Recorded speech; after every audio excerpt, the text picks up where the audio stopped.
দর্শক আসসালামু আলাইকুম।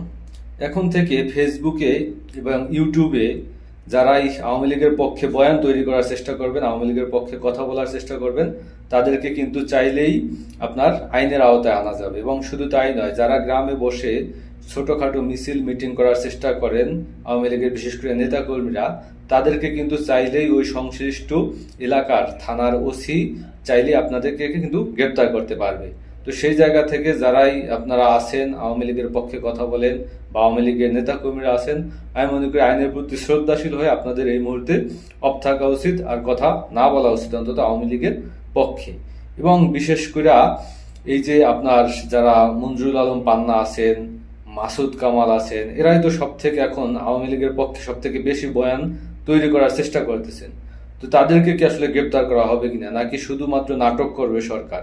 আমি মনে করি এই আইন কার্যকর হবে তখনই যখন মাসুদ কামাল এবং মঞ্জুরুল আলম পান্না, যে মঞ্জুরুল আলম পান্নাকে আপনার ৭১ টিভি থেকে লাথি মেরে বের করে দিছে, একটা গুরুত্বপূর্ণ পোস্টে ছিল। আওয়ামী লীগ সরকারের পতনের পরপরই ইলিয়াস হোসেন ২১ টিভিতে ছিল।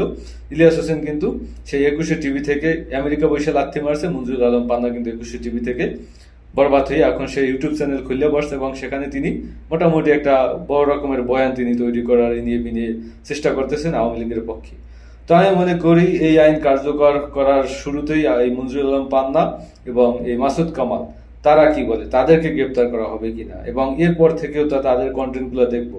হয়তো আজকে আইন পাশ করা হয়েছে, আগামীকাল থেকে যদি তারা কন্টেন্ট সেই নিয়ে আওয়ামী লীগকে প্রমোট করার চেষ্টা করেন, তাহলে সবাই এই আইনের আওতায় আসবে। এমনকি তারা বলতেছে যে প্রবাসে বসে কেউ যদি আওয়ামী লীগের পক্ষে বয়ান তৈরি করে কথা বলার চেষ্টা করে, তাদের বিরুদ্ধে তারা ব্যবস্থা নেবে।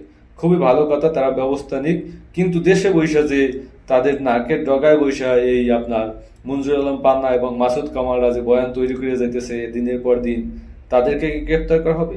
বা এর পরবর্তীতে তারা যদি আওয়ামী লীগের পক্ষে বয়ান তৈরি করার চেষ্টা করে, তাদের পক্ষে কথা বলার চেষ্টা করে, তাদেরকে কি গ্রেপ্তার করার সক্ষমতা এই সরকারের আছে?